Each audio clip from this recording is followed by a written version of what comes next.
So on that note, Brad, let's get started. Yes, let's jump in. Okay, so we're going to kick off with updates from you, correct? And then we're going to open it up to community updates, and then we're going to talk about. We're moving into, and I did print out. I know I hate killing trees, y'all, but I did print out kind of the work we've done so far, so you can have a high-level overview. And we'll walk through, revision in terms of like what we've done so far, but we're going to focus our attention on strategy and shifting to mission, what we do as a group, how we do it, and why we do it. So that's going to be the bulk of the 1.5 hours at the end of the meeting. So I'll hand it over to you. Hey, Jenna, you've got the slide deck for, can you pull up, do you have that slide deck pulled up for the community use? I don't have it pulled up, but I can easily do that. Well, just 1 second. Yeah. When I make a few other announcements. So okay. We have gone through the landscape procurement process. We did make a selection on the landscape procurement. The small local business percentage in the selected group is 35%.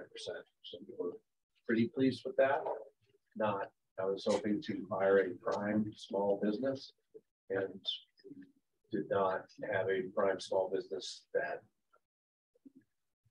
successfully responded to all the pieces in the procurement.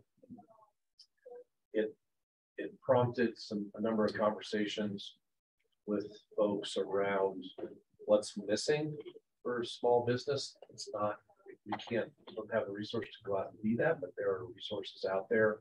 So we did a second procurement that is underway right now around snow removal. We included a bunch of resources that small businesses can get assistance from to literally help them fill out and produce, basic financial statements and profit P&Ls, and that's sort of the minimum that we need to make some assessments.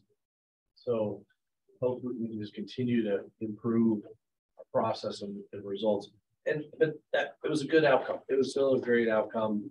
The city requirement would have been 18% for that contract. So we did just shy of double what the city had the result would be. So I'm happy about it, but we still want to keep pushing on that. Yadira is the community member who's sitting on. I was excited. We got 3 folks who signed up to sit on the selection committee. So we are getting some community interest in being a part of those selection processes, which I'm thrilled about. We have 2 positions we are about to post. One is for our chief operating officer position, and one is for a booker, events booking person. So we don't have the COO position is live right now. The booker is not live, but will be in the next few weeks. So keep your ears open for that. And then for a long time, we have been talking about how do we share these assets with the community at large, and specifically GES communities, because we're starting to have some things to share now. We have the Stockyards Event Center and the auditorium and the arena. We have the yards. We have the plaza out front of the SYC. This winter, we'll get the riverfront space, and there's going to be very cool spaces down along the riverfront. So, and it's not simple to determine how we create discounted programs. There's details that we have to work out, and so we're going to run through here quickly what the structure is. Love to hear your comments. This will be a living document, and we will continue to update it and improve it as we get it out and use it. But I'll run through here. So we set up a 3-tiered program. So tier 1 is just market rate. That's what everybody pays. Those are private sector, commercial events, concerts, some corporation that comes in and wants to rent the auditorium, whatever it is. We have a market rate structure. Tier 2 are nonprofit or mission-based events. So mission, National Western Center mission aligned events or nonprofits.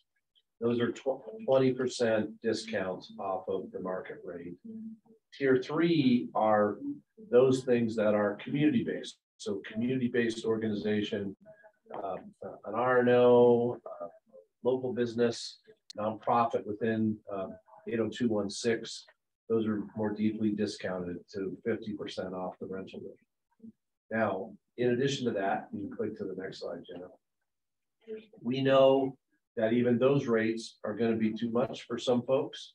So in our 23 budget, we set aside $25,000 to provide additional subsidies to organizations who fit that description, but still cannot afford the rental rate. And what we are doing is we're forming yet another committee. You know, we love ourselves in the committees. And these small events and organizations will apply for this, and with some simple ask about what's the event and what's the purpose, and to something, you know, what's compelling about the event. And then our committee, have we named the committee yet? No. Yeah. Taking ideas. Yeah, we just got to make it, that's not 6 words, you know. Yeah, So, exactly. yeah, so go ahead to the next slide. And so we're forming this committee, and this right now is the makeup. It'll be myself, our new COO or our director of finance, Anthony Aragon, who's communication and government affairs. We're like a board member from the National Western Center board to be involved, and then a community member as well. It will kind of meet on, we're not sure what the frequency is, maybe on an as needed basis or on some frequency every 60 days or something like that, depending on how many requests we're getting.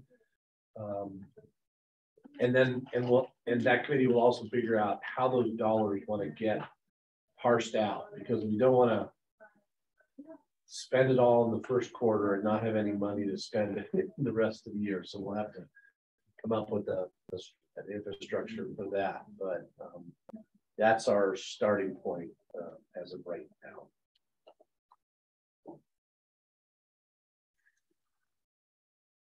Oh, so this is our criteria. Yeah. Can I add something to the criteria? Sure. In alignment to for the spirit of the group, right? Yeah. And it goes back to add that if the space is being used to advance these two that we were focusing on last week, they should have priority. Meaning, if it's being used as a to help support and preserve Western lifestyle, highlighting innovation, global issues of health, food systems, security, etc., and then provide an attractive environment for agricultural business, science, investment. So that direct intersection, right, in the community, like in the GS community, right? To have that as a very explicit point to say it's helping us advance the goals of the campus, then they are a priority for us. I think that'll add an extra layer of. Yeah. Do you want to just touch briefly on the space here? We do offer this space up free. And there are a number of nonprofits local nonprofits that use this space, and some of our desks sometimes and whatever. So during the pandemic, it was used a lot as a co-working space for locals. So then we'll continue to do that. I think that's the last slide, right? Yeah. What is the range? I'm curious in terms of cost for the spaces. Like, I know it varies by event size and all that kind of stuff, but the big conference room upstairs on the second floor of the SYT is like $250 an hour. Or is it for a block? I don't know. I haven't actually. It might be a block of time, like 2 or 3 hours. But the arena is like $12,000 a day. So small to pretty large. The yards is $25,000 a day for the whole yards. Yeah. But those are for that's for big events. Yeah. AEG, comes in with Or I've always imagined the Great American Beer Festival coming. Yes, from your mouth to God's ears. I said it out loud. Mhm.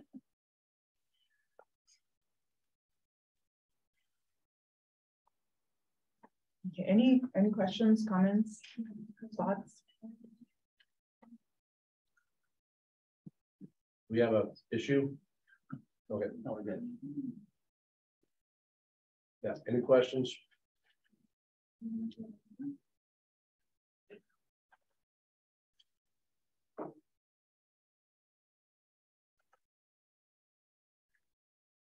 Should we open it up to community sharing, or do you want to?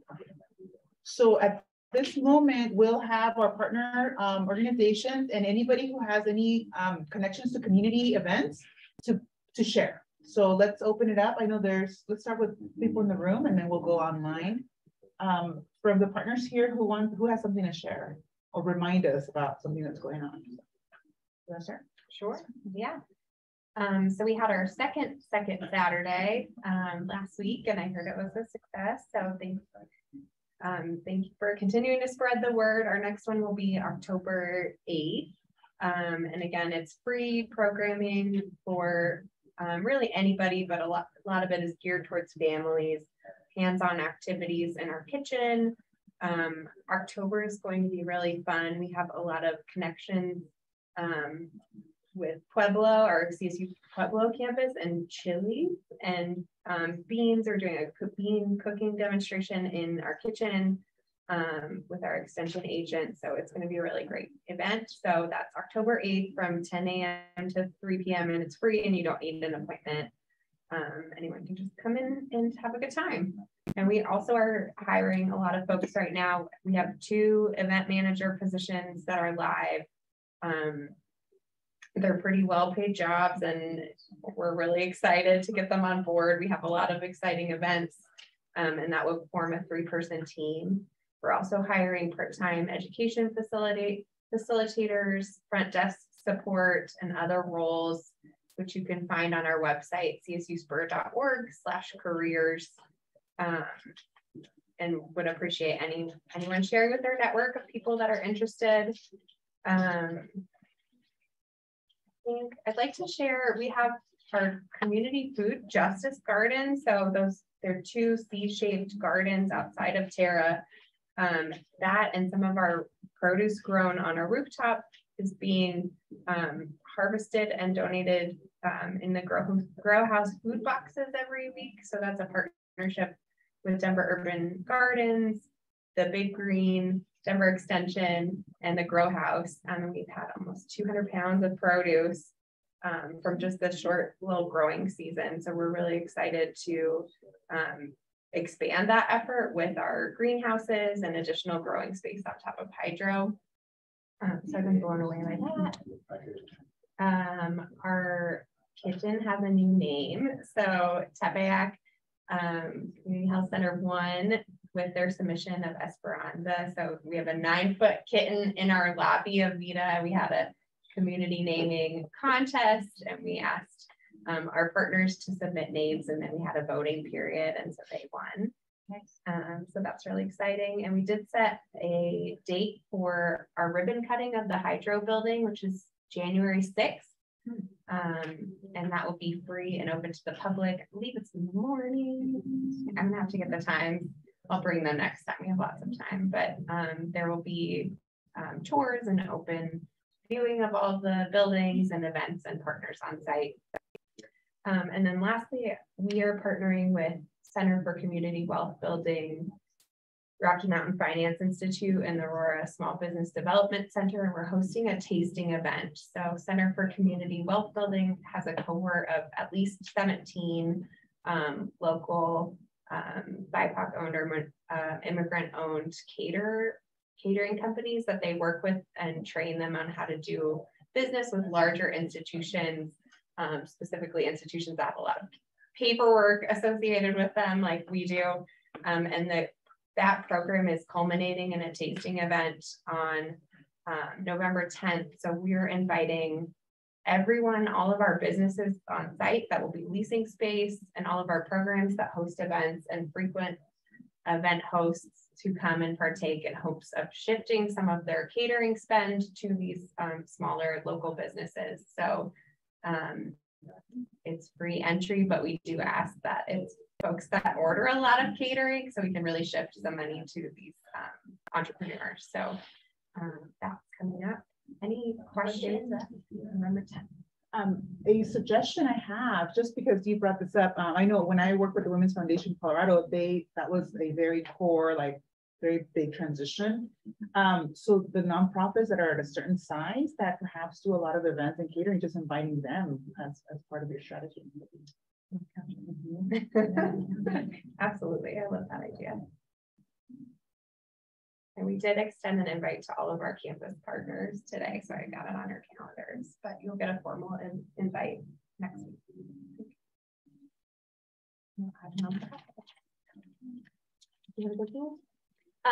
My reminder is the farmers market is every Friday from 2 to 6 p.m. at Focus Points through October 28th. So come join us. Chance. Announcements? No. Does anyone online have any announcements?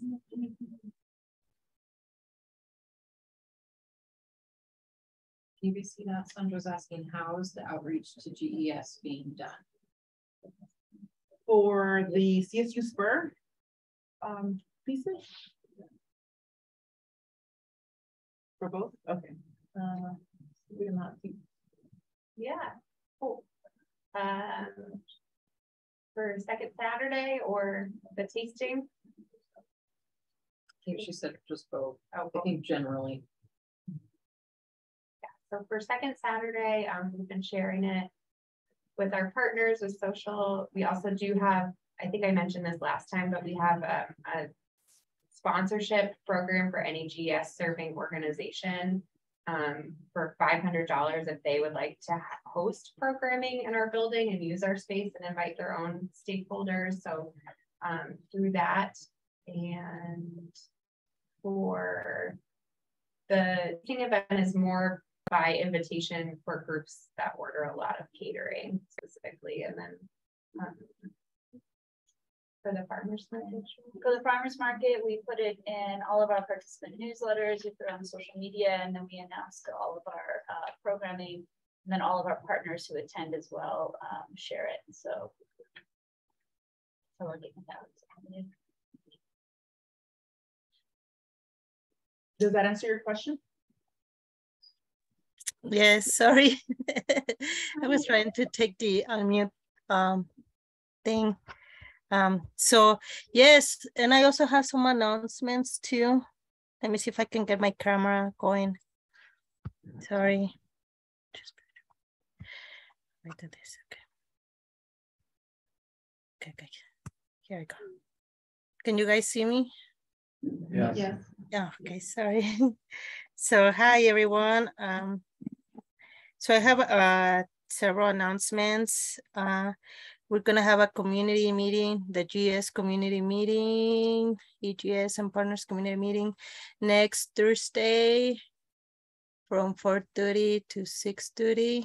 That's gonna be just on Zoom. I'll be sending the flyer to everyone. I haven't made one, but I'll send that. We usually have it every third Thursday, but I had to change it because I had another thing going on. Also, we're gonna have our tree planting project, the GES tree planting project on October 1st. That's a Saturday at Valdez. No, it's not Valdez, sorry. At Johnson's Rec Center. If you guys wanna partner or have a table or offer something, I know Focus Points have the produce market and also CSU. So if you guys wanna do something there, or anyone that wants to partner with the GES tree planting project. Also on October 29th, we're gonna have a Halloween trick-or-treat event at Forney Museum. And this is gonna be done with the Denver Police Department as well. Also, if you guys want to come and have a table and give candies away, you're welcome. If you want to bring your resources or whatever, just let me know. I'll be sending more information in the future. So that's my announcements. Thank you. Do you have times for the trick or treat and tree planting? Yes, sorry. So for the tree planting, it's gonna be from 9 a.m. to 2 p.m. And we also need volunteers. So if you guys want to volunteer, if you know people that would like to help volunteer. So volunteers come and they help taking the trees to the residents and helping planting them. And for the Halloween, it's gonna be from 10 a.m. to 3 p.m. And that's gonna be at Fernie Museum. Also, we're gonna be doing all the decorations the day before if you wanna also volunteer and helping with that. So you're welcome. Thank you. Any other announcements from anyone who's virtual? I see Slavica, Jennifer, and Leah, and I don't know who the corner store is.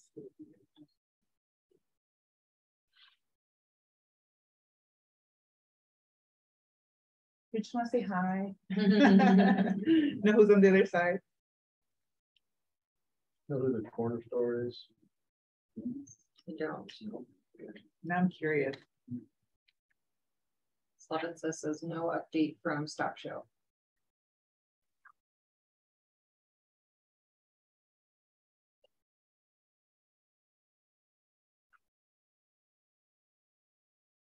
Okay. So let's dive in. Look at that. We're right on time. So today we're going to work on the people here. I'm just going to give you a copy of what I have online so you can follow along. And then Jonathan, let me see. I'm going to share, or I'm going to have Jonathan share this presentation.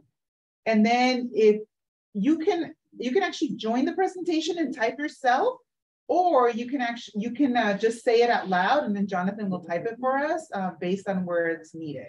Meaning that if you just want to share something out loud, he'll thank you. Yes, he will capture that for us. And I'm going to put the link, or thank you, Jonathan, put the link right there in the chat box. It's called jamboard.google.com, so you should see it. Like I said, if you want to type directly, I'm going to go through these slides. The first few slides are review, and it's just to really get a feeling for where we've been so far and then where we're headed. Okay, so let me start with that. The first slide is we had 2 conversations around community agreements, and these are the ones we came to, right? Listening with curiosity, respecting cultural differences, and I'm sure you can just read them all. Trust and transparency came up twice, both under community agreements and also as values for the group. So I just wanted to put them for you just to have. These will become narrative eventually, and we'll just kind of pick, the top 5, but for now we're leaving it as is. And then we also talked about, how do we want to show up in the space? I mentioned that trust, transparency, respect showed up a couple of times. And the values that we wanted to adhere to in terms of community cohesion and projects, innovation, accountability, transparency, opportunities to be supported, leadership as in community, and then the ability to be creative, to feel welcome, right? For us to create a sense of belonging, not expecting that the space just creates itself. Belonging is a concept in our minds. So if we feel like we don't belong in a space, we have to ask, why is that, right? We can actually work towards that once we can identify it. But there are conditions that we can create. And it goes back to those values, right? Trust, transparency, respect can create a sense of belonging where people's perspectives feel that it matters, right? So that's really important. Recording in progress. Now the next part. I'm sorry. This is the part we're going to dig into today. And you can put me on the logo, I'm sorry. Okay. So this part is really the theme of, Jonathan, go to page, go to the next page. Can you hear me? Jonathan, are you there? Okay. Oh, I wonder if I can. oh, you can, yeah, you can do it because you have both. You both. Okay. He might not have privileges that way. It's okay, you can just advance it. Okay. Okay, so this is the one we just finished talking about. And like I said, you have this and the link is available for you to take a look, a closer look at any point if you want, or if you want to add something to say, you know what, this is important. Make sure that you go back in time and actually add things to it. Now, this is the juicy one. Okay, this is the one that we worked on last time and the one we're going to dig really deep into today. Okay. So last time I asked you, can you go to the next slide, Jenna? Yeah, I think Jonathan's back. Okay, all right. So these were the major themes that came out from people's suggestions as to what should the CAC group do? What can we do, right? And how do we want to shift that dynamic in community from a space that has been, we consult the community perhaps, but it's mostly to inform the community and shifting it to a collaborative model. Like what could we do as a cohort, as a community, as the people who live in the neighborhoods, and also the organizations that work in this space. So the major themes that came up were building a better Denver, right? Looking at using GES as a model for what does that mean, right? And some ideas that came up was creating trust building opportunities to really go out into the community and build that bridge, build that trust. And some ideas that came out from the community and me actually listening to people beyond, you know, our space. This one was actually from Sandra.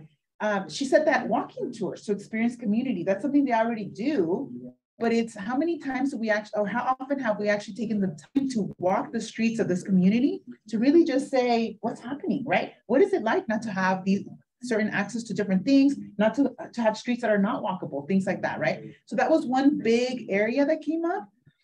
Trust building can look like many other things. It might, it might be convivir, meaning living with one another, right?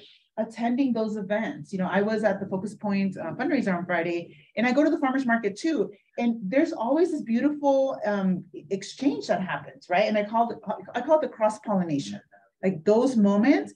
And with the team, obviously not having everybody do everything, but how can we be intentional and kind of divide and conquer to make sure that there's representation whenever possible, right? And what does that representation mean? It's not just tabling, it's authentically getting to know people and actually creating that cross-pollination opportunity, right? So we're gonna think about other ideas. I'm just gonna go through all of them and then we're gonna dig deep into each of them. The second part was kind of aligned to what we just talked about earlier, was to translate the opportunities to visualize goals and set up mechanisms to work towards them. And is to take this, what I gave you last time, the narrative of what a campus is supposed to be doing, and then to work backwards and create opportunities that actually align with this. So a really good example is creating alignment where it already exists. So if you're already talking about events, could it be, you know, could there be priority for those events for the organizations that are advancing these goals to really create that synergy, okay? But that's just one example, right? We have many, many others that we can think about. Another idea that came that was really strong was workforce opportunities. And I think that, Brad, you just hit on one, and it was contracting opportunities. What kind of support can this group provide to create a pipeline and a flow of support? So when people apply, there can actually be a better chance for them to actually get these contracts. And also for the National Western Center Authority to gauge that dial to say, you know what, this investment has led instead of 35, we've gone to 50%, and we've hired 1 or 2 or whatever contracts that is, to hold yourselves accountable to. That could be something. Non-construction workforce training was another theme that came up, right, in terms of this workforce opportunities.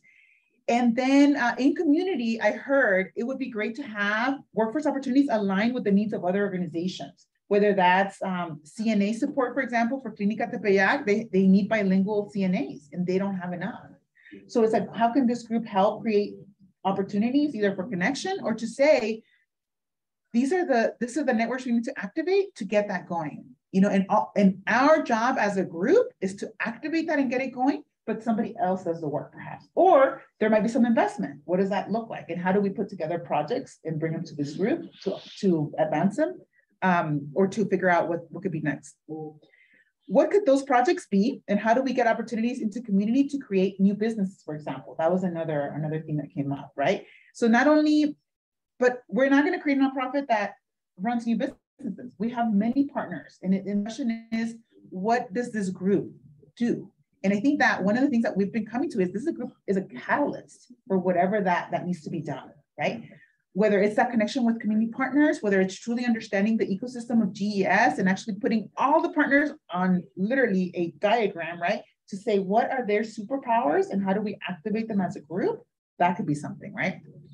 And then the other two that came up were CAC Plus runs activities that impact the community. Like this group actually runs the activities. So that notice is a much deeper level of commitment, but I left it there because that is the conversation to have today. And then with that comes all these leadership trainings. Could there be a certificate for trainings that can be added to a resume or a CV, which automatically would put you on the desk of whoever's hiring to say, you got to consider this candidate because they've been around and they definitely have the skill set that you need. And this is kind of the skill set, the evidence that we have, which is interesting because oftentimes when you write job descriptions, that kind of throws out the window. For example, the minimum for a bachelor's degree. If we actually train in community, then it completely shifts the dynamic in hiring practices, right? Which I think is something that organizations should consider, right? In terms of actually truly embedding if a person has a skill set, and actually the accountant was a good example. She has a master's degree in accounting and operations. And I think her husband's accounting, she's operation. Yeah, computer science, thank you. So we have two people who have degrees in Mexico that can do all the different training. They know the content of everything, but they don't have a degree here in the US, right? And so the question is, what do we do with that? I mean, there's talent in the community, but we keep saying in our heads that, oh, there's no good talent out there. So could this group be that creative catalyst, right? To say, how might we do things differently? And not lowering the standard at all, but it's saying, can we redefine the standard to say, these are the skills we need, and a bachelor's degree may or may not be proof of that, but it's an easy way to weed out people. What if we think differently about how we hire from community, right? But also ensure that they have the skill set, and also ensure that if they don't, then they continue coming to this group as a way to continue building that pathway, right? So that's another thing that came up. And then the last thing that came up was that the group wanted to have input on K-12 education opportunities. And that's where I thought easiest way is alignment with CSU Spur. You already mentioned that there are opportunities for space use, and what could be some of those opportunities where co-constructing with community are built into your system, right? As an easy way. And then this group really makes sure that things are moving along. So obviously this is 1, 2, 3, 4, 5 different nonprofits, if you look at it that way, right? So part of what we're going to do first is really think about, number one, which ones sound really exciting from your perspective, right? And you can circle, right, whatever, this is for you to keep. And if there's anything missing, first, let's add that. I want to make sure that that we have, yes, Brad. Mm-hmm. So how does this connect or build on the project? Remember the project list that we did? This was the project. So the workforce opportunities, did I miss anything? Or did I not capture it? I'm trying to think, because Jonathan was writing. The things we wanted to do, you know, we put them on there, and Jen Wellborn wrote a bunch. Yeah, so Jen, so these are here, but I might have missed some because Ethan was writing as we were talking. But I remember that we were talking about strategies. There were like 20 of them, and they had things like the community benefits agreement, and we didn't. Oh no, I'm trying to remember back. There were only like 4 post-its from what I recall. The yellow post-its. So we all filled them out and stuck them on that board. The board was over. You were here last time, right? Yeah. I don't think it's the last time. Did I miss a page? There's a whole bunch of projects, and yeah, we had. I wonder if we're missing that agreement. We wrote all these things down. Tons of. Well, one that is not on here is, the input to the triangle, whatever is happening there. Yeah. That's not on here at all. Gotcha. Okay, then Brad, I'm missing a page because I remember that, but I don't know if there were 20 things on there, but we can always, that's where we fill in right now. Well, let me take you to the next one with the whole point, because I think that maybe by adding here, you can actually look at this part. So go to the next slide, Jenna. So the goal of this is to say, we have all these technically projects that we can add to this layer, right? But really shifting the dynamic from CAC plus being communities activating change, like that notion of you're a catalyst for it, but what are you catalyzing, right?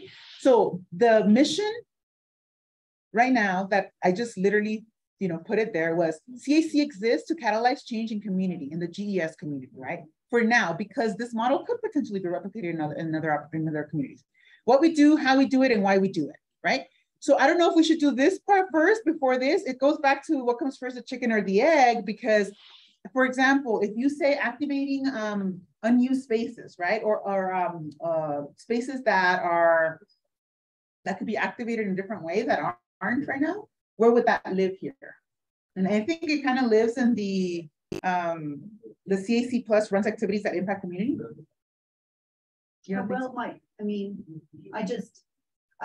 my comment was about the triangle. There's it's future growth and development that many community members are very interested in what that's going to be. And so I think this group can help convene that. But that's not activities, it's basically new assets. So let's think high level then. So new asset activation, like what does that mean? Or new asset planning? That's kind of planning. Planning? It's planning. It's planning? Okay. It's planning. So Jonathan, can you add, go back to the previous page and let's add planning. Did we have pictures of those boards? I don't remember. I do. Do you have a picture? Okay. And I took notes. Okay. So I can. Yes, I think I'm missing one, and I thought I captured it. I wrote down like 4 or 5 things. I know Jen Wellborn wrote down 4 or 5 things. There were a number of other things. Yeah, and we have the super category, but the video doesn't show it. Yeah, I'm trying to think of as well. But yeah, I know exactly, and I don't remember what happened to that sheet now that I think about it. But my apologies for that. So planning the use of space, or bigger use of land. Use of land. Okay. Jonathan, can you edit that to planning for use of land? Okay.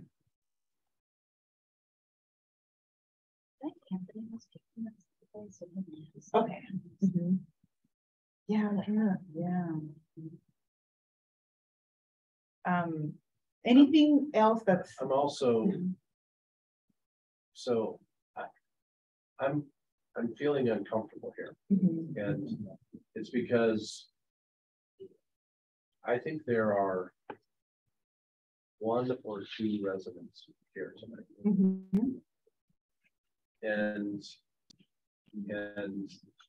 we don't have a community, we don't have a complement of community voice here. And I'm worried that the last meeting we didn't have them, and I'm worried that we're gonna move the ball or somehow and not have consensus.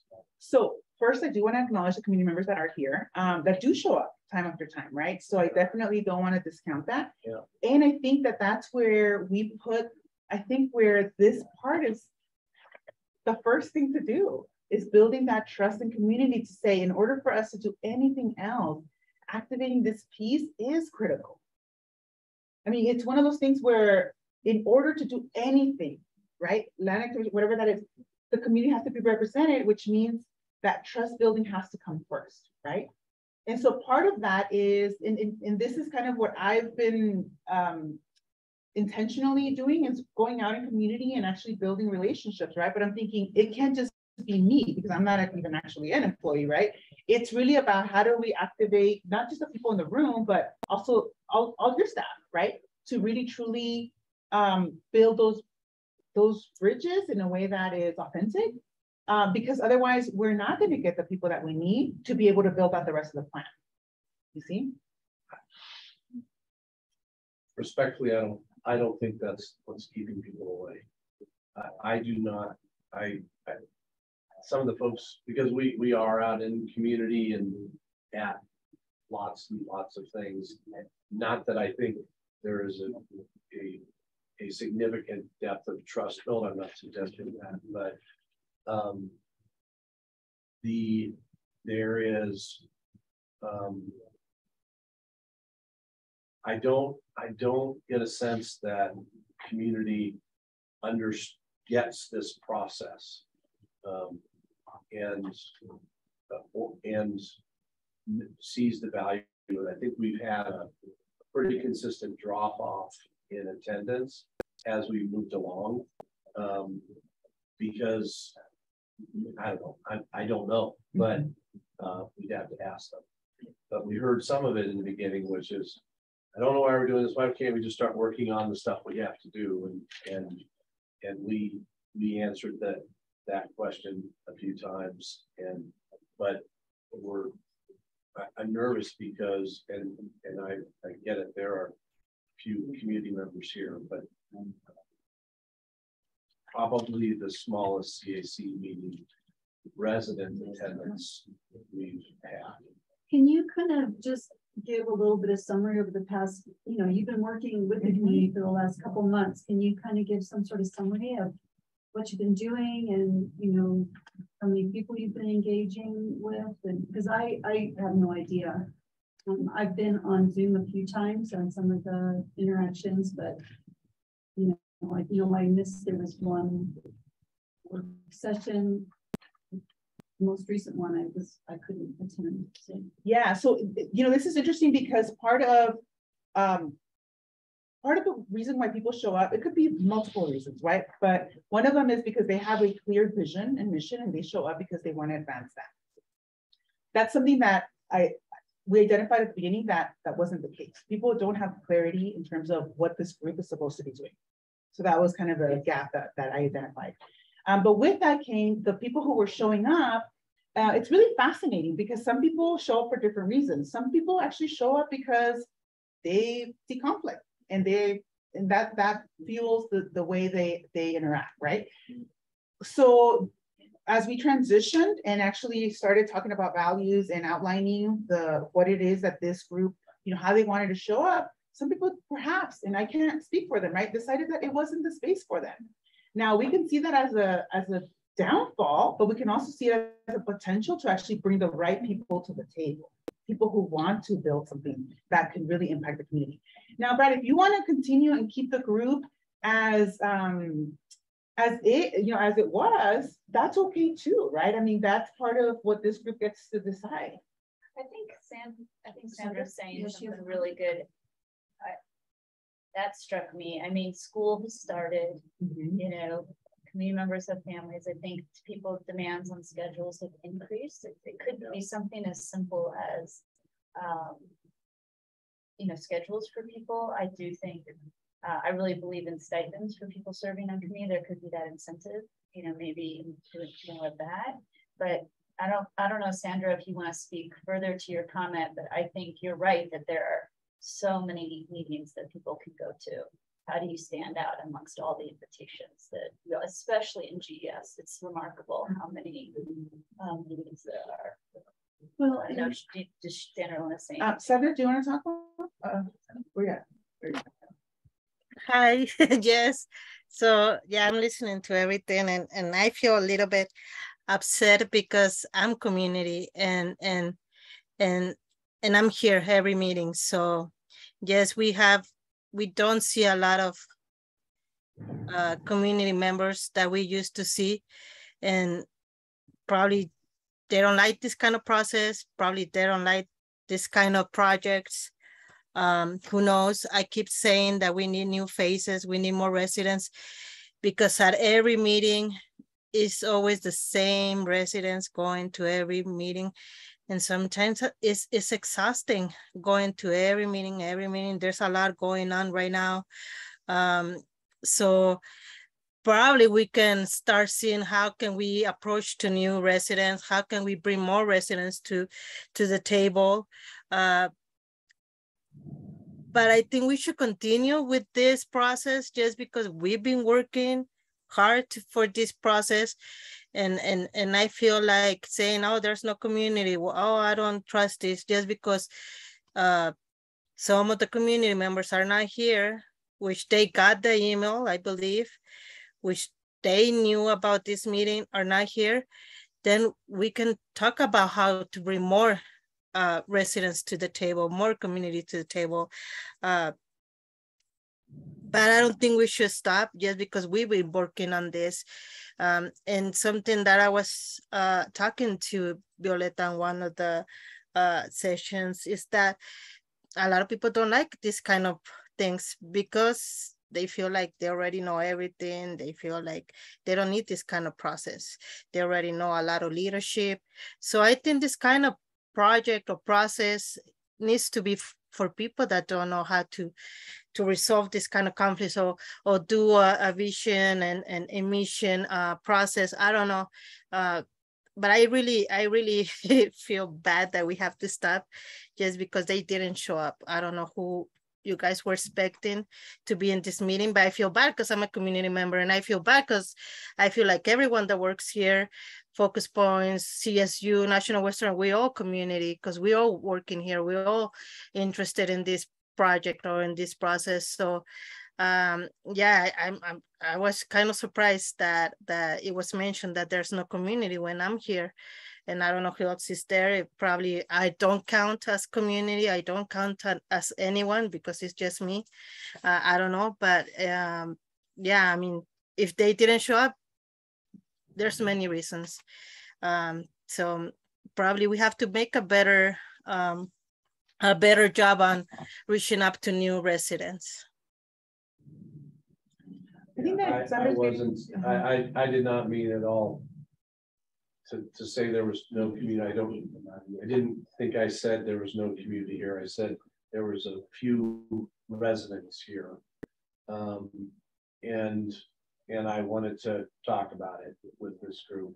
I wasn't, and that I was uneasy about it, and I am uneasy about it. I didn't suggest that we stop, and don't think we should stop, but it was taking up my mind, and I was having a hard time focusing on the work here.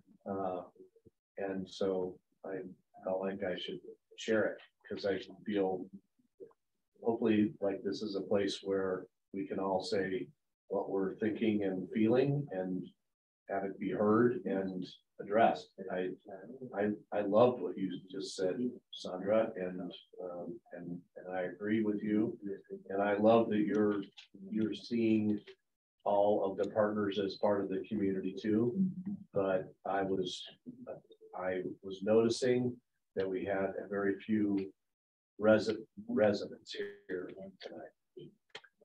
I'd like to just add a real quick point to that as well. You know, being a part of this project for a handful of years now, you know, I think one of the main criticisms that we receive oftentimes from community members is that, you know, we come with a process already baked or determined, you know, and they don't have any input or way, you know, to kind of feed information to us along the way. So it is disheartening. I agree with Brad, you know, that we're truly trying to make an authentic process here and something that we can involve the community and especially residents, but of course, all of our community partners as well in this process. But it is hard and disheartening. I think for us, you know, reaching, you know, extending that olive branch, if you will, and not having a ton of reciprocation. And then I personally worry that we continue this process. And again, I'm not suggesting that we halt this process in any way, shape, or form, but I do worry if we get too far down the path, we might find ourselves in the same situation where people will feel like we've done this, you know, without them or behind closed doors or without their input. And that's disappointing. I mean, no, I was gonna say, but I think you hit the nail on the head in terms of like, okay, so what are those roadblocks, right, to get more people to participate? And one is perhaps the stipend piece might be something that it goes back to, we are tapping into community as consultants, right, as we're looking at what it is that they know about community to benefit this partnership. So I wonder, and I definitely want to hear what you have to say before I finish. I was just gonna say, I mean, I think relationship-based approaches work, and I just wrote down, I know one of the community members, I'm gonna reach out to her personally and just check in with her and make sure there wasn't, you know, the confusion on when the meeting was or what those barriers were. But I think if members here know community members, other, you know, community members personally, just reaching out and saying, hey, to this, like a personal phone call can go so far. So Yes, just that approach. Yeah. So I've been on the CAC for a very long time, and you know, it was a robust group of people with lots of opinions, lots of discussion. And I do feel kind of sad because I'm sitting here feeling like, you know, our greatest fear has happened. The CAC is gone. And, you know, all of that memory, you know, of all the steps we took and all the discussions we had and all the dreams we had, you know, it's like, might be on a piece of paper somewhere, but those people who participated in that, where are they? And it's not just residents, it's also people like Habitat for Humanity. I mean, just organizations that have participated along the way. And I think somewhere along the line, they didn't feel included anymore, that this was just about residents. I started to feel that way at one point in time. I think some comments were made that, you know, no one else should be in this except residents. And that's not true because, you know, I mean, people who have businesses like myself, you know, we can participate in some of these programs, you know, and so we want to keep a, you know, a well-balanced group engaged. So I feel like, and I don't know who does, you know, who does the outreach. I mean, I'm surprised John is in here. Has John, is that the end? He was here last time. He was, okay. Yeah, I was kind of concerned when I didn't see him here because he's usually always here. So I don't know why he's not here tonight. But and we haven't seen AE for a while, have we? Or has she been participating? She decided to step down for whatever reason, but I think it goes back to we tried reaching out to her. And you know, it's interesting because part of this is a dynamic shift. You know, if the group is going to shift towards a more action-oriented group, that may or may not, you know, it might not be what people want, you know? Well, you know, certain people, but I do think there are certain people who may feel like there was a bit of a pause to reorganize and that they will re-engage when it's time. And we just need to let them know when that is, and maybe it's now, and say, oh, okay, you know, we've done some of this processing and, you know, work with the community and, you know, just try to like get people back at the table. Because there is still so much. I mean, this is when you start to like reap the benefits of everything that's been done. So it's, you know, strange timing for people to want to step away. Any thoughts from people online? Sandra has her hand up. Sandra? Go ahead. Hi. Oh, sorry. So, like I said, I'm not being disrespectful to Brad or anything. But do you guys think we should pause on this, make a pause on this process, and maybe start talking on how to get more people involved on these meetings? Probably not just residents, but like business people, more organizations, more groups. Should we do something like that instead of doing this process? For me, I mean, I don't see a problem going forward with this process, but I mean, if Brad or some of the other members don't feel comfortable on going forward, if we don't have more community or we don't have more involvement, should we just make a pause on this and start talking on how to get more people involved on these meetings? Because it's hard, like and I've seen it always in September and October, November.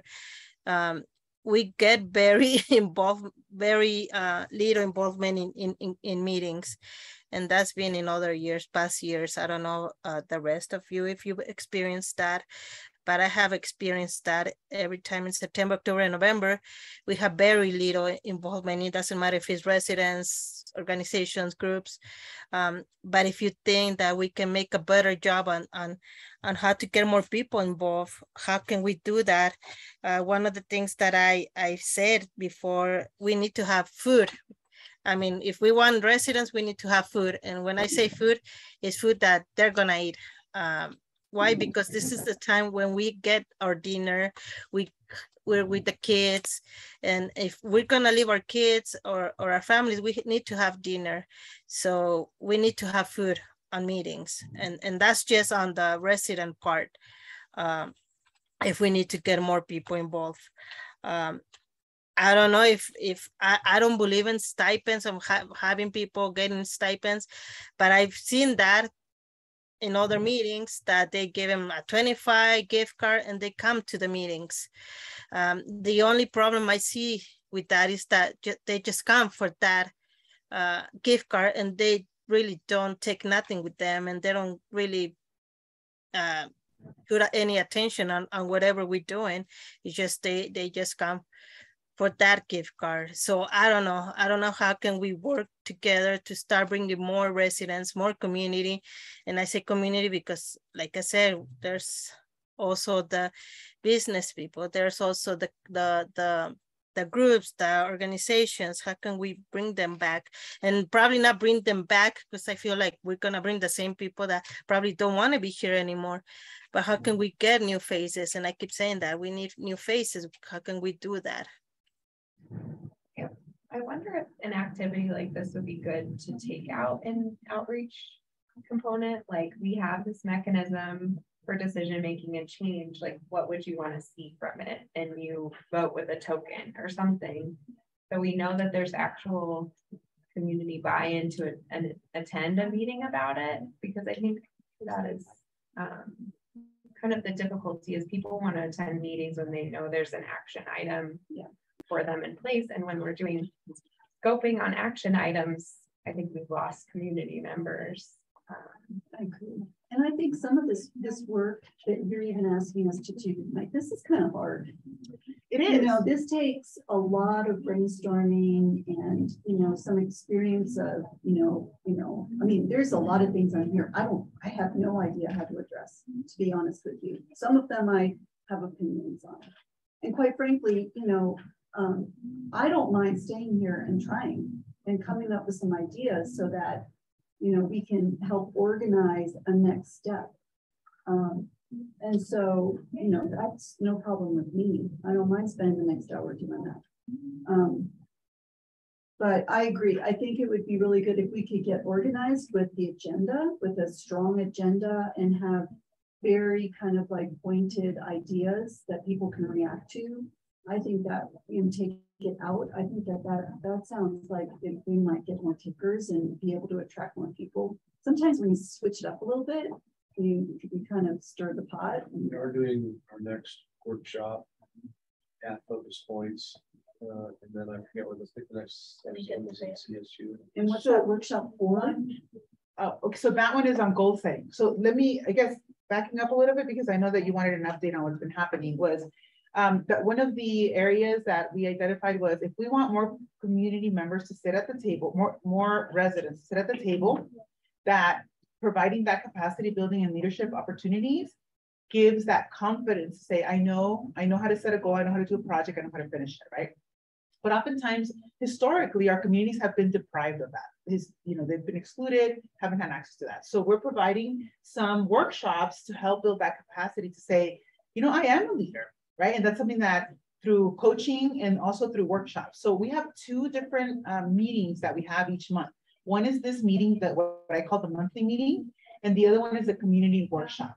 And the community workshop focuses on a topic that has come from the people who were in this room.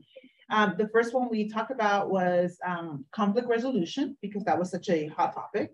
The second one is going to be goal setting, and how do you carry out a goal? How do you actually envision what it is that you can do, and how do you remove those barriers, right, to actually get it done?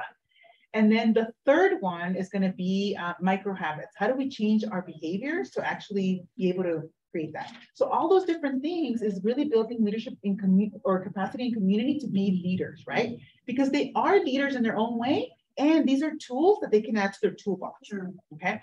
So with that though, I think I hear it's been in parallel, like meetings are one, and then the workshops are another. So when I hear Sandra say, we gotta pause or maybe pause, I almost hear, let's do a concerted effort to be in community, to find the community member or the residents that we need, and then invite them to the space. As we build those relationships. So for example, the workshop at Focus Points is going to focus on goal setting. Well, they already do something with family goal setting, right? So really creating that synergy and even for, Dan to learn just a different way of actually getting to that. That builds that relationship. So say 2 or 3 people from that room, I don't know how many people will show up. I think one thing that we haven't been intentional about is that invitation for this meeting to say, hey, come to this meeting, right? Because it's been the other way. It's been, you've been in this meeting and now we're inviting you to a workshop. So I think we should reverse it and do it the other way around, where those workshops become a recruitment type, a pipeline to actually invite people into the space. And I think that that's something that the more I think about it, the more the more it makes sense. And I do think that what we could do with our remaining time here is take this and not necessarily come up with answers to it, but to organize the list and maybe some of the things that were on that board and have a more concise list of goals, potential goals.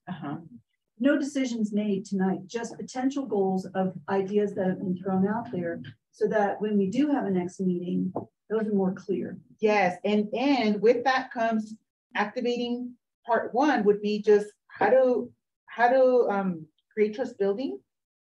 Or trust building, creating real relationships, and somebody put this, I don't know what the language, but creating a real relationship with the GES community. Like, what does it truly mean between now and next month, right? If whatever has been happening is not the result that we want necessarily, like people are not flooding the desks, the table here, then what strategies do we need to activate that? And with that comes, we need a core group of people. We don't need 50 people. Because then 50 people makes decision making really hard as well. So that's another lens to look at things through, right? That it's 5 community members or residents in addition to the 5 key partners, right? That we have, or the 3 partners that we have, plus the community organizations that are showing up regularly, the business owners that are showing up regularly. Like, what is that formula, of sorts to say, I feel comfortable with this representation, right, Brad? So right now, if you say, okay, we have community nonprofits, we have key partners that are showing up, and we have 2 residents or 1 resident. So we need to fill this in. So in order for this group to be representative, this is what it means. I think that would be helpful, because then we can say, okay, we can start decision making at that point with the idea that this is brought back to community and forward, right? It's not like we're saying this is the next strategic plan for the next 5 years. Not at all. As a matter of fact, we're saying, what do we do first just to even make all of these other things happen? Yeah, and I also think as far as the old CAC members, I'd be willing to call a few people. I don't know if you want to do some outreach just to see what's going on. And I'm just going to call John and talk to him for a few months. But that kind of outreach as well. I think the one-on-one. So, can you put outreach into past community members or past CAC members? And I also think this list is a little bit kind of, there's kind of a couple buckets. There were, they were just Post-its, and I just tried to organize them. So there's nothing, you can literally cut it with scissors and just organize it differently. Trust building is like, it's an overarching thing. It's not necessarily, it's not like the goal of how do we create more jobs? You know what I'm saying? It's almost more of, you have to have this in order to be able to do this, right? Even to have conversations around that. Real quick, it sounds like Jonathan and our interpreters are all having a little bit of trouble hearing. So if everyone, as you're participating, just try to speak up a little bit if you can. Okay, thank you. Okay, let's see. Jonathan, reach out to previous CAC Plus members.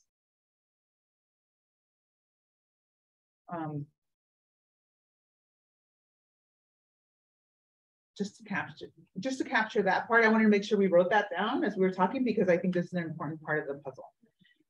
Okay, so with that comes the next page we have, you know, if we shift this idea, right, that this group exists to catalyze change in community, we can put a timeline and say, what do we do in the next month? This is not a 5-year plan, right? So what do we do in the next month? How do we do it? Why do we do it, right? It could be as simple as that in terms of where we're at with the people who are here, the people who showed up, right? So if the timeline is 1 month, we can say 1 month, right? I do want to show you a couple of, I'm going to go to,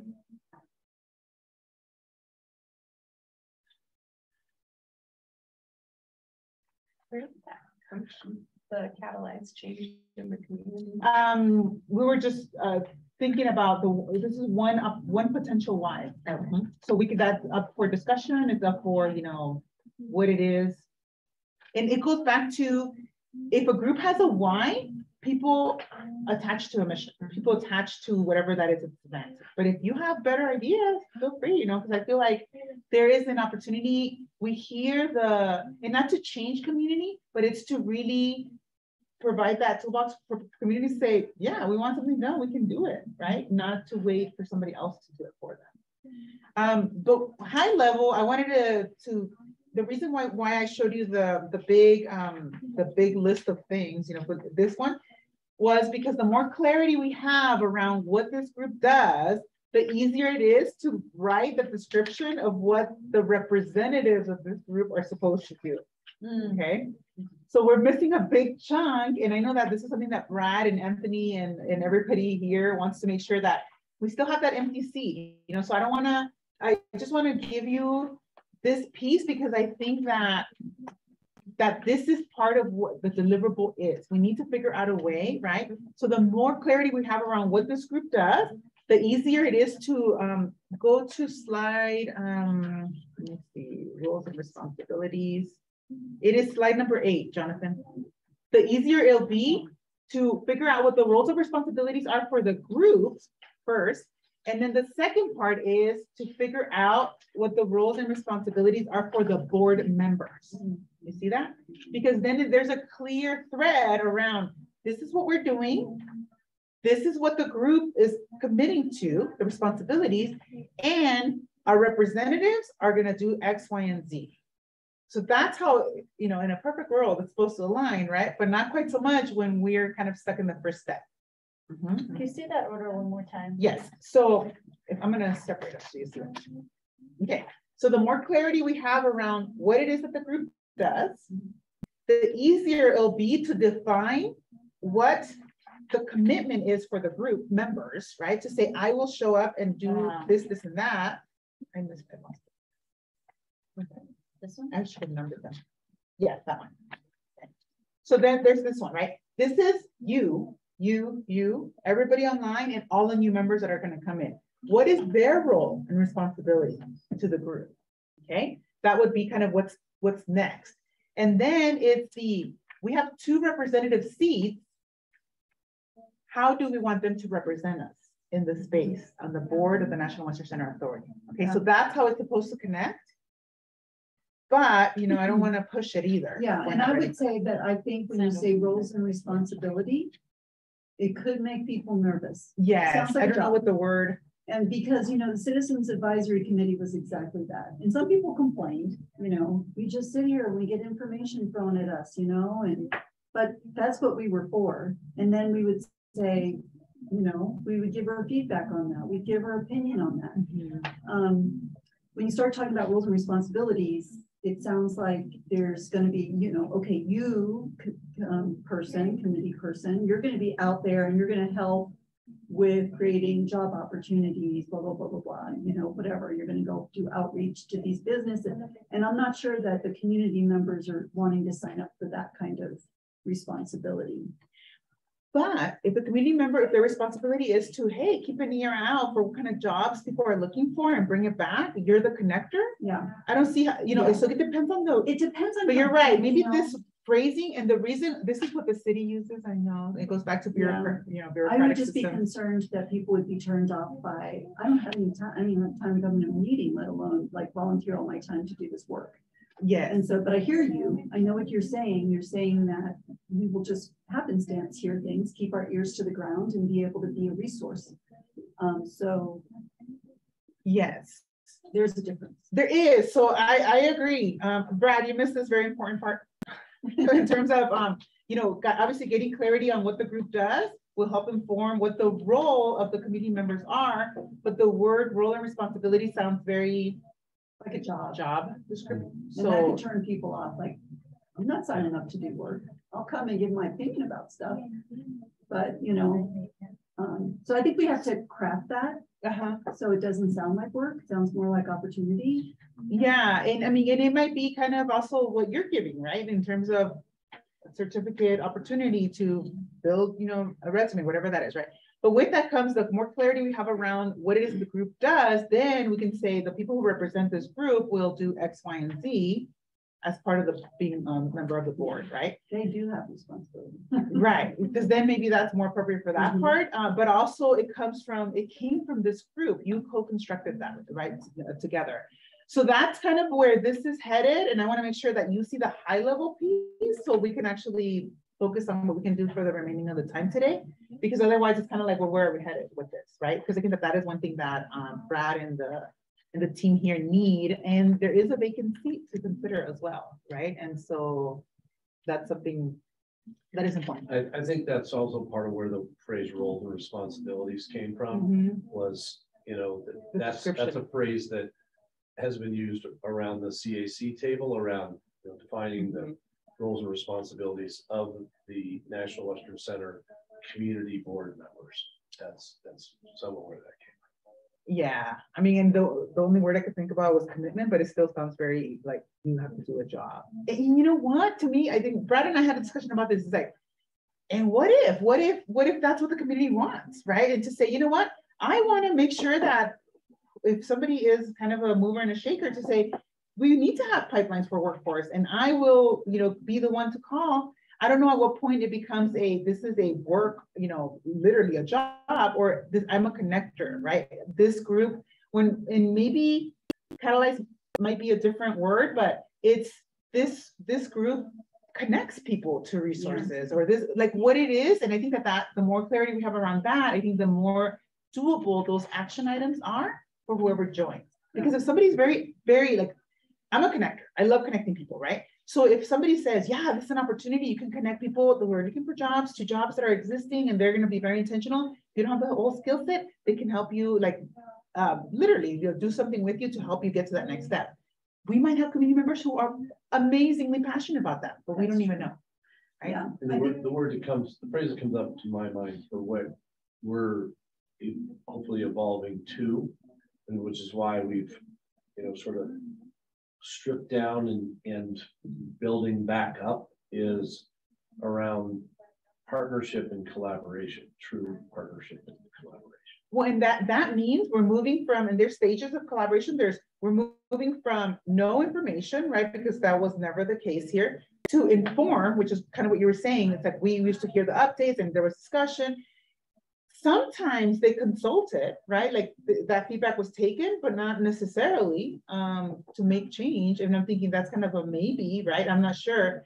But then the next level is collaborate and partner, right? So it is a shift. It is a shift from we tell you what's going on to we want to co-construct with you. Like it is a big shift. And it is a different type of community member who wants to have input in that versus This is just part of the rebuilding process. Strip it all down. Yeah. Jules, what do you think about all that? I just said someone just said we stripped it all down. So I think it makes me think it's part of the rebuilding process that we're in it. And so I think part of the rebuilding process is who's showing up is changing. Yeah. So now it's extending the invite further and seeing if new faces show up. what? Yeah. That's what I was. I'm sorry to derail us on this, but I also, I think if we're going to have an authentic relationship, we're going to all call them like we see them and work through it, and for everyone. And so this has been very helpful for me. Thank you. But I'm comfortable proceeding, and I think we've come up with some good strategies and some things to think about to help us get more involvement going forward. And Jules, I think that you just connected the dots for me.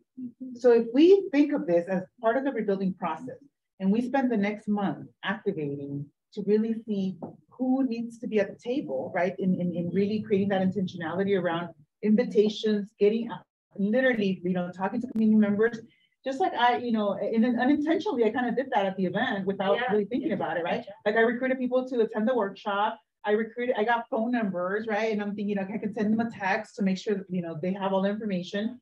I probably talked to 5 people there, right? So I'm thinking, okay, those 5 people will be invited to this workshop, right? This workshop, we need to have an intentional ask at the end to say, yeah, part of this is a long-term, vision for engaging more in the National Western Center Authority, because they're the ones paying for it, right? So there's kind of like this partnership of we're investing because we're investing in the community, right? But also you're getting something out of it, and it's that recognition that what more would you want from community workshop, for example, and then have that as an entry point.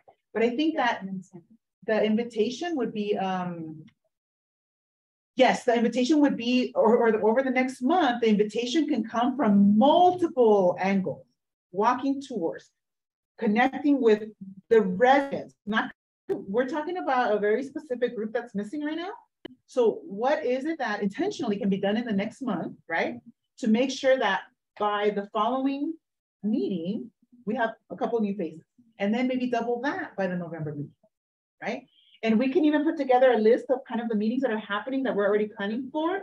And even the workshops already have topics, maybe have a high level, like these are opportunities for engagement as part of, but I think that the entry point should be something that is exciting, where they do learn something so they can actually apply skills, and make sure that their voices are heard and that they know how to interact, right? Because I also think that there's a dynamic that this space is not for a person who, doesn't speak English or doesn't know how to make, we have a lot of assumptions. So I'm thinking, how do we remove those assumptions, right? Yeah. To create an inclusive space. And I see Sandra, do you want to talk? Or maybe just read. Oh, before I jump to you, Sandra, get ready. Okay, I'm going to call you on next. But sure. One of the things that Brad mentioned briefly, but wasn't clear, and I think it's important to clear this part out, is we keep the structure of monthly meeting and community workshop for the monthly meeting to go among the partners, the campus partners. So the meeting would be here today, for example. Perhaps CSU could take on next month, and then perhaps we can use a stock show the following month, and then rotate. So the monthly meetings could take us, so everybody could see the spaces, right? Yeah, that'd be great. And then the community meeting would stay in community, the community workshop. Yeah, I like that idea. Yeah. So that was, I want to clarify, because we talked about it, but I don't think that was explicit. But it goes back, part of the strategy is we need to get out there, right, in community, because the expectation that community always has to come here misses the mark. Yeah, it's only taken me 2 years to find this office on a regular basis. And I still got lost. I know, it's little. Okay, Sandra, you're up. I want to hear your thoughts. And then Slavica too. I'll go right after. Okay. Okay, you ready? Yes, sorry. I wrote everything in the chat, but yeah, one of the things that I wrote, it was that probably we have to make an effort as organizations, groups, or whoever's showing up to do more outreach, to invite our members from our groups, from our organizations, probably sending flyers or having a flyer or a poster in at our businesses or things like that. Also, I wrote that I like the roles and responsibility part because then I know what I'm gonna be doing as a member. Because I like that kind of structure because that's how I move. I have to have a role and responsibility to know what I'm gonna be doing. But I know that doesn't work for everyone. For me, it works a lot because I don't like just coming and not knowing what I'm gonna be doing. Another thing that I wrote on the study was that probably, yeah, what you mentioned, that we should start doing the walking tours to get to know more of the residents. And I'm talking about the board or the National Western or whoever is gonna be involved in these meetings. Because I see a lot of organizations, directors, but I don't see them getting to know our communities. I see you have all these programs and all these things, but I don't see anyone like walking and getting to know the neighborhood, knocking on doors and saying, hey, I'm whatever from this place. Or, I mean, I don't see that. I see everyone is in their organization groups, just there, offering whatever service they're offering, but I don't really see them making that effort of that relationship. So for me, it would be ideal to see those walking tours and just starting to get to know the community really and having that relationship so the residents can trust and come to these meetings. But that's just my opinion. Thank you for sharing. Slavika, do you want to speak more to your comment or? Yes, if I may. I mean, first and foremost, lots to unpack as always. Violetta and Brett, I think you're doing a great job in sticking to this process. It is sometimes uncomfortable because for most of us, it's easier to react to something than it is to create and craft something. And I think that's kind of where we might be right now. And also it is raining out there, guys. So maybe that deterred some folks from coming. But, you know, to Anne's point, I think if we could sort of have a combination when we are having some activities. For example, we schedule, I don't know, and Jen and Brett, I apologize for my ignorance if this was already done. But have we had a community-specific tour of the campus? Could we do that and couple that? So first hour is tour of the 2 CSU buildings, and then we kind of drill into some of these things. Stock Show comes and does presentation on how procuring some of the space that they still manage goes, and then dive into this. So where we are coupling it with a few things where they feel they have something to react to and get engaged into while we are continuing this conversation. So just wanted to offer that as a thought, because yes, I think it's much easier to react to something, but to do it right, we want to create this together with everyone, but I feel like we've stalled a little bit, and just offering suggestion to maybe do a combo of things moving forward. So if you're going to invite them to come to something, Sandra, I like your idea of relationship being two-way street, where we invite community to come to campus, but we also go out to the community and communities events. But I think it would help to have something a bit more specific what they're invited to. And I think that might be, and you know, we'll have to connect with the team over here, but it might just be part of, if we call it rebuilding, whatever we call it, right? And then also checking in with the partners to see what could that look like. Part of this could be, as we do this rotation for the meetings, right? It includes a tour of whatever it is that they have to offer as part of that first round for the community to see things and what they have access to.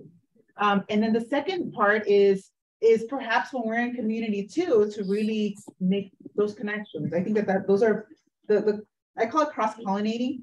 Hunter calls it two-way street relationship, right? I mean, it's the same idea, but it's the it's the intersection. I know, cross-pollination, I just think of plants, right? So I think that that's a really good suggestion, and I added it to the removing barriers to entrance and staying, which is the connection to the campus, which is different than getting out into community. I think it's a two-pronged kind of, you know, piece. A comment. To me, this is kind of, in my mind, it's gelling into, you know, some major tasks. One of them is just jobs. And I would hate for things to progress so far with you're doing procurement for certain companies, you know, to get landscaping, snow removal, we're going to hire a booking person. Those all, the, you know, the effect of those is that there's probably some jobs that are going to be opening up that I'm sure, you know, the people who are doing landscaping would love to recruit people from the neighborhoods that they're close by. So, you know, my first response to all of this is that we don't want that opportunity to go by where they just hire someone else, right? We want community to know that there are jobs available. I mean, if there are events being booked, my goodness, there's usually lots of jobs with some major events. And so just some sort of way to put all that together so that people know about them. Yeah, every hire, I do think we do a good job of really pushing the folks to be working on hiring locally. But how do they do that? I mean, it's just I'm not expecting a real answer for that, but I just, it's like, so do we do some work around that? So yes and no. Okay, there is actually an app. I know it's another app that actually connects, especially Spanish-speaking people who are looking for jobs. It's called Chamba. Chamba means work in Spanish, and people can list their job opportunities. And it's a Denver-based, I want to say it's Denver-based startup, but they're to the next stage in a way. So all the jobs are listed. So a company can say, okay, I'm going to have these 10 jobs available within this zip code, apply. And it goes back to, if you've been part of this, hey, there's your application. It goes to the top of the list kind of thing, you know, just as a filter. But there is something that already does that. And it goes back to, we just need to make that connection and create that awareness. So in my mind, it's jobs, it's planning, you know, the whole going back to the triangle. You know, there's a whole effort around that. Don't know when that, I mean, the business cycle is kind of, you know, behind us now and far ahead of us now. So, you know, that may need a pause because there's not, but planning when things are down, when, you know, when the economy is kind of stuttering along might be the best thing to do. So that, and then the whole community benefit, I don't know where that is. I mean, those seem to be and that might be on a different, you know, a whole different path with other people, not the CAC. Those are my thoughts on that. Yes. So yes, and I have to tell you the yes and part, right? Part of community wealth building, part of switching the narrative also, and it goes back to we are where we are, so it's not going to happen overnight, is the transition. And I think somebody mentioned it in the last meeting, was non-construction workforce training, right? Or the opportunities are so traditional, like the cleaning, janitorial, landscaping. It's like, yes, that's an entry point, but what is next, right? What is next so you can be the owner of this company, so you can actually build wealth in this community and reinvest in the community, right? So there's kind of that dynamic, and I just want to name it because I think that I totally agree with that. I've been saying that for years now about this stuff, is we should get out in the community, help people establish businesses that we know are going to be needed. Economic development in a meeting 2 or 3 years ago said, oh yeah, we're working on that. So yeah, no, I agree. Yeah, it's really important, but you know, so many things were in process and then fell off. Well, and I would love to see if any of that was captured, because I haven't seen anything. I mean, the jobs piece of it, I mean, converted into a whole, you know, the whole Work Now program and all the job hire, and that is still very active. I mean, still, you know, for the livestock center, when it comes up, it will be again, a part of that, like it's been through all. Yeah, so I mean, maybe that's just something, a piece of information that's missing here. And is it through economic development or is it through something else? Because Well, I think there were a couple Work ladies now that is talked to now us. came out. I'm not actually what I recall on this. Work now came out of economic development, but then kind of became a thing of its own. I think it was funded by Gary Community Investments, and a whole bunch of partners came together to really support it and to stand it up. And it's not just here on this project. It's working in a number of disenfranchised communities. So. And the question is, where does it live? How does it connect to the ecosystem of somebody coming to this group should have access to that information? So they can share with us. Interesting to go back and read the minutes of the meetings like the last year before the pandemic. Because there's probably a lot of information in there, you know, about some of these ideas too, that were discussed before everyone had to go home and stay home for a year. Yeah.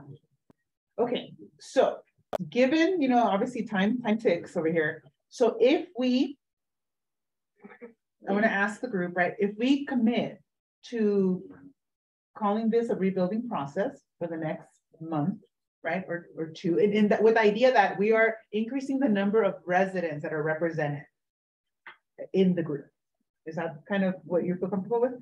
Okay, so if we commit to that, I want to kind of brainstorm, you know, and it goes back to slide 4. Jonathan, can you put it there? This is the reason why this group exists for the next month. Okay, so don't take it beyond a month. Maybe it goes into month 2, right? But it's like just focus on what is it, what do we do for the next month, right? To make sure that we get more residents here at the table for next month and the following month. Quiero el 4. Slide 4. Thank you. And then have a clear agenda of what we're talking about. Oh, you mean like as part of the next yeah. Mm-hmm. So that's the how we do it, like, you know, in terms of like what we do. So that could be something. You have the paper in front of you, so I want you to take literally just the next 10 minutes or so to say, if our goal, right, is to, for the next month, I'm going to take this away for now. Because it's pretty loaded, right? But the goal for the next month will be to recruit more residents to the CAC Plus group.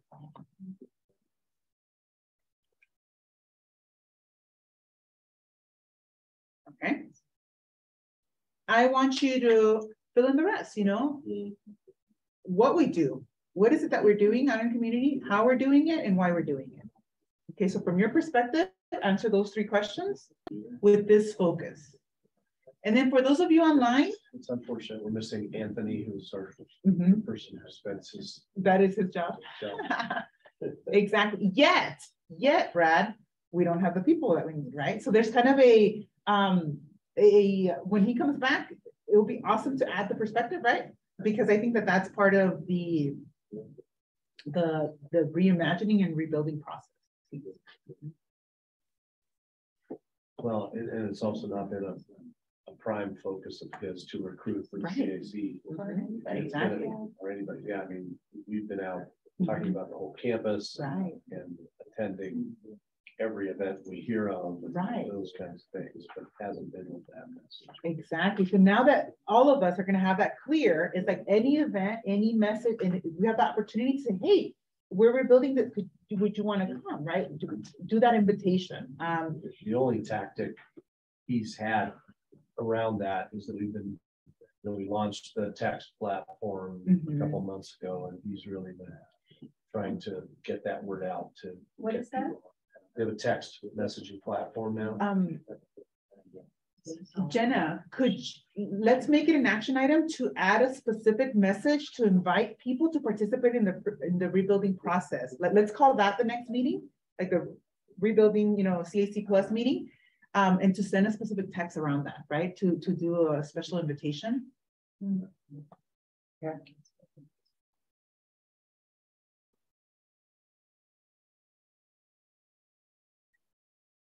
Okay, so I'll give you a couple of minutes for work time. And those of you online, we can share the link with you. You can write directly on the slide or just put your answers in the chat, and then Jonathan can copy and paste them into the area where it belongs.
Sandra, estamos escribiendo nuestras respuestas a estas preguntas.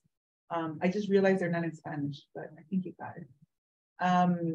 For the goal for the next month is to recruit more residents to the CAC Plus group. So what we do, like what are we doing to do that? How do we do it? And why do we do it? So just answer those questions. And then we'll share out at the end to mobilize kind of a major plan for all of us to essentially recruit. Even if we have 1 or 2 people that each of us brings, right? That's gonna exponentially increase the number of participants.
You can add your comments by putting a post-it, the little paper on the left side.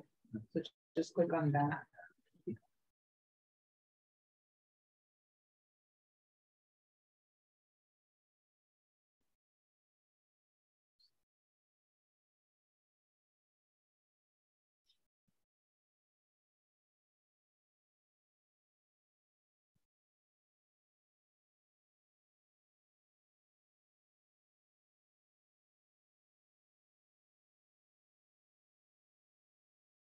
Oops, sorry. I'm just putting our comments in the chat. Yeah, and Jonathan can take them. And copy them into post-its, or you can directly, I mean, if you have the board, you can just add them yourself.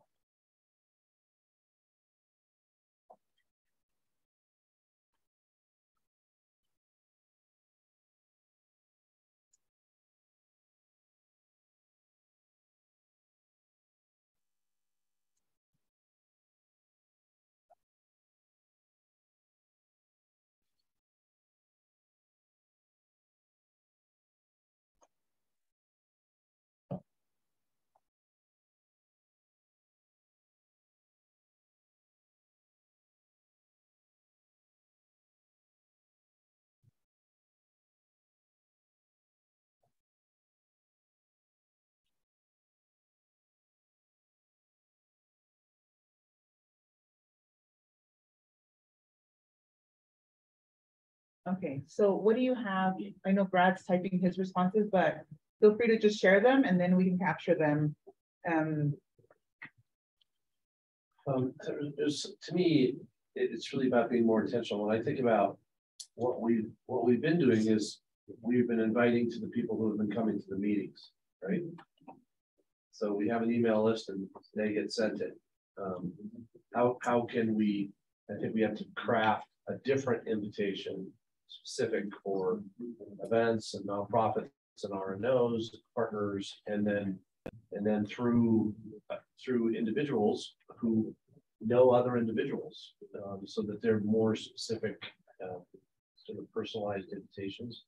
Second thing I wrote was define or describe the why, so that invitees can see themselves, they can see where they can make a difference themselves, and which is, we want to compel people to be here and feel like it's for them, and they can truly make a difference, and it's a worthwhile use of their time. And then I wrote, and I know this sounds obvious, but we've been focusing on the people who've been here. We had to be much more intentional about the folks who are not here, and who don't know about this process, who are, those new faces as well. Yeah, I met somebody who lives in Hilaria, Swansea, online in a Latina forum, and I was like, oh my gosh, you live there. You know, it goes back to mobilizing our network, right? To make that invitation, in a very different space. Thank you, Brad. What did everybody else have? Wants to share some other strategies or? I just said I'm going to connect with Soledad, one of and talk to Family Support Services about emailing the list that says school setting, to invite them to the workshop that we're hosting. That's a pretty, yeah, I was gonna say, could we intentionally add it, especially if you add a community connections page to put event in your newsletters, could you put, for example, for the partners that already sent out a mailing, could you put these are some opportunities for engagement, and include that as, hey, you could be part of this rebuilding process for the National Center Authority, join us, kind of thing, right? An invitation that already goes with the things you already sent. Like, it's not creating more work. And perhaps Jenna and I could work on a narrative to include, to make it easier for you to literally copy and paste, and you just send. And it would be helpful to know kind of what some of those, communications are, to make sure we plan ahead of time, because that's oftentimes, a challenge as well. Yeah, I mean, that we things have a come the night participant before. newsletter, but I bet every group does. Ask them if they can just put it in there. A little ad for that. Yeah, how do you mobilize other networks, right? The partner networks. Just to be clear, so we have a community workshop at Focus Points on the 5th. Right. October 5th. And then we have the main community, the monthly meeting is on the 26th. Correct, for next month. Yeah, I was just if using the you want to, October 5th one to invite people to the yes, and if you want to plan ahead, a couple of steps ahead, the next workshop that I mentioned would be on micro habits, the next community workshop. And we're looking at possibly Tepeyac for that one, because they have space, right? So, and then that would be November, let me pull it up. 9th, correct. November 9th. And then the following meeting in November, this meeting, the monthly meeting, we actually have to move 1 week ahead because it's Thanksgiving week, the week that it lands. So we're gonna make sure that obviously people are here and available, but that date will be the 16th, November 16th. So that's something that we wanted to put out to the group as well, to make sure that there's no, that's a good move to just go ahead with that. So that'll take us the next 2 months. So we actually have all those dates. We can actually put them all as part of this invitation, right? To say, these are some of the opportunities for engagement. And this is why you need to be involved, because we're rebuilding the opportunity for this group to engage and, in the why. When's the meeting at Clinica? At Clinica on November 9th. And we're finalizing the details. I talked to Jim, but scheduling is different than Jim. So So, and then back to Brad's why, Mhm. and to my comment about, I think we need a clear agenda. For the next meeting? Yeah, for the October 26th meeting. Yes, so part of this is, you know, the conversation we were having around community catalyzing change. What does that mean? Like maybe we need to dig deep into that to have a why to be able to craft that agenda. Yeah, and again, I think that's a little nebulous. And I think people will be like, I think it needs to be a little bit more concrete what the discussion items are. And I agree with Slavica that people like to respond. It's much easier for people to respond to things. So that's something that, for example, if we leave community catalyzing change, that is the purpose of this group, is to catalyze, you know, different opportunities, whether it's workforce, whether it's connections, whatever that is. If people come to table like, it doesn't quite feel right, then we modify, right? But we also don't want to get stuck so much in that piece that we don't move anything along. So I think that that's where the community catalyzing, you know, this group catalyzing change in community is true. Thank you, Sandra. That was another one. Rec centers and even the library, right? We talked about how the library does have a space. That was something that we had not considered. I like that Swansea Rec always has a great gathering. Anytime they host people show up. Oh, okay. So that might be. I don't know what you think of that, Sandra. The Swansea Rec or Johnson Rec Center, is that what you're thinking? So I was thinking about the 3 rec centers, the one here, 1590 Broadway, Johnson's Rec Center, Swansea Rec Center. The library, the only thing is that they close at 5 or 6. I don't know if it will give us a lot of time, but the rec centers is a really good space where a lot of people goes there. Families, kids, youth. Yeah. So. Brad, could we work in an agenda that, I mean, especially people who were part of this conversation can reflect on, right? In terms of clarity, provide feedback, because if we send it out to the whole group, they're gonna be like, what's going on? Like we might not, they might not have the context, right? For what it is. Just to make sure that that next meeting, the next monthly meeting actually has the traction, right? New people, bring them up to speed, but not spend the whole time talking about everything that's been happening in the past. It's the potential to create something new, right? That's really kind of the impetus and the driving, the catalyst. I mean, it's like, yeah, I keep going back to that word, right? Okay, so on that note, I wanted to hear the last couple of ideas. So Sarah, do you want to go and share? Yeah, we have a community newsletter, so you can put it through there, and then often hosting tours, meetings, outreach events, community members, and I think this is a new task for us, so we can definitely be more intentional about it. We weren't ready to bring new people in because we had our internal stuff to work out too, and so I think it makes sense now to bring more people in. Jenna, Yeah. I know I reviewed. Did you send that out today? No, I haven't. We were just working on our community newsletter right now. Oh, there you go.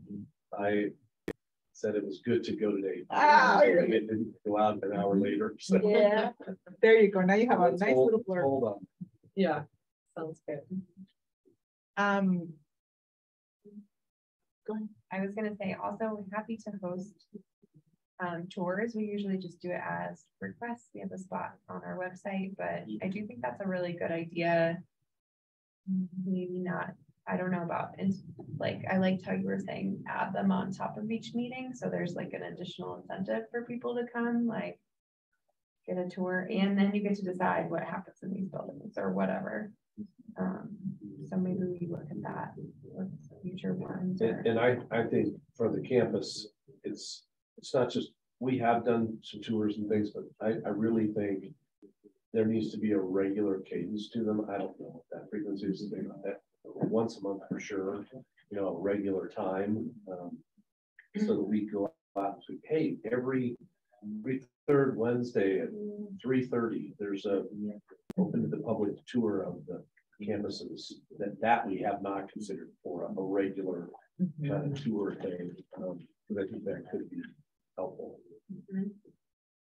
Yeah, you know, I think there's a lot of people like, you know, just just south of here that have no clue what's going on. Yeah. Absolutely. Did you have other thoughts and ideas to add? I mean, I hear what you're saying, that you don't. I wanna have a be- question. Oh, sorry. Give me 1 second. Okay, finish your thought. I understand what you're saying about not getting too restrictive with what we're gonna do and keeping it a little looser just so that we can hear what people want. And you had said earlier you're gonna call John. Yeah. Check I'm gonna in, call John. on that. For sure. Sandra?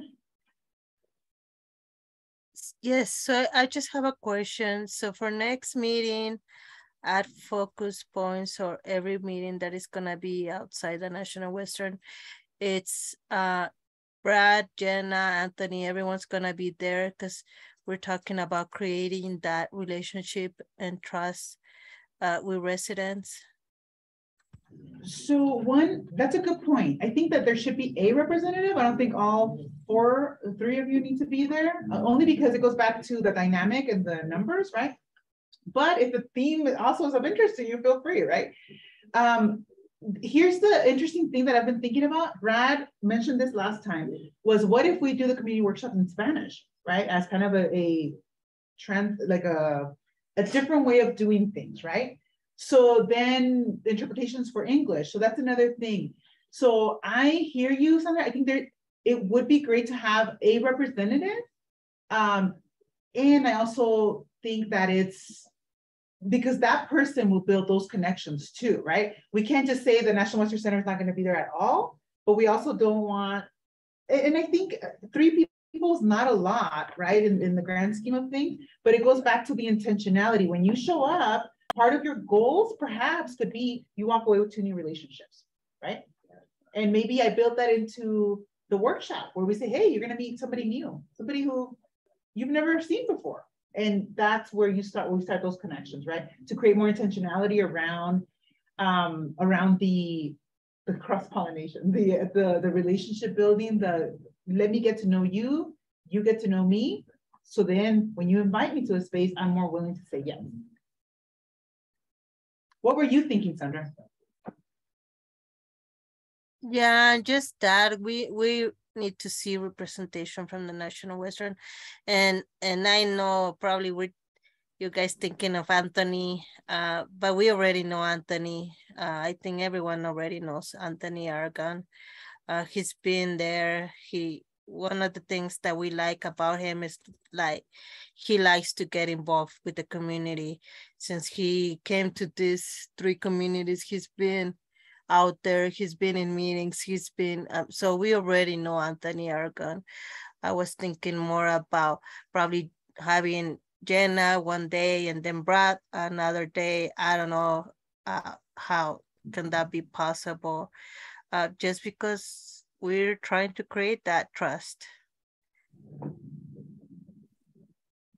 Yeah, I think we can talk about that to see how we can divide and conquer in a way, right? To really effectively use resources as well, because if there's a rhythm or a cadence that starts where there is one representative, they do a little presentation to make a direct invitation, they get to know 2 to 3 people, and then the rest of the team goes to an event or does something else, that might be better use of time and resources in terms of the goal we have for the next month, which is to activate, to recruit, right? To recruit new residents.